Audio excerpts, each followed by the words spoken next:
The main problem is that they're not going to know if the business can support their current business activities, basically, or if there's any sort of unexpected costs or anything coming up.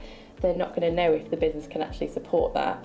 And the trouble is, if you've not tracked it, you're not giving yourself enough time then to actually do something about it. So the longer you have, if you can spot a gap in your cash, the better, because then you can do something that can positively impact your the cash now. So from an internal perspective, for example, you could start to look at things like, are you actually chasing your debtors?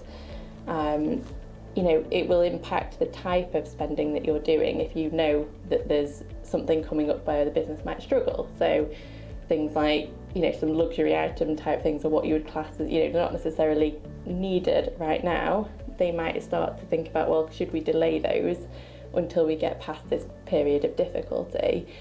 So, and also if they're looking from an external perspective, so they're thinking, right, well, we need some funding from somewhere. The longer they've got to actually plan for that, the better, because then they can get the best options for their business, the best sort of business rates out there. They can make sure they've got all the documentation ready so that they can get that as soon as possible. Whereas if they're coming to it and it's like, oh no, I need it like tomorrow, they've not got any of this, they're not going to get the best rates, if anything, that sort of quick at all.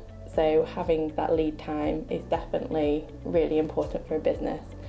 And on the flip side to that, so there's more of a positive aspect, actually, there could be an opportunity further down the line that without having that tracking of that cash flow, they don't know if they could support that or what the impact of that's going to be. So I suppose having that tracking is also going to let them make better business decisions in the end, because they're going to be able to see, well, we can actually support this is going to actually have this sort of impact on our cash flow, and therefore they're in a position to be able to take up these opportunities.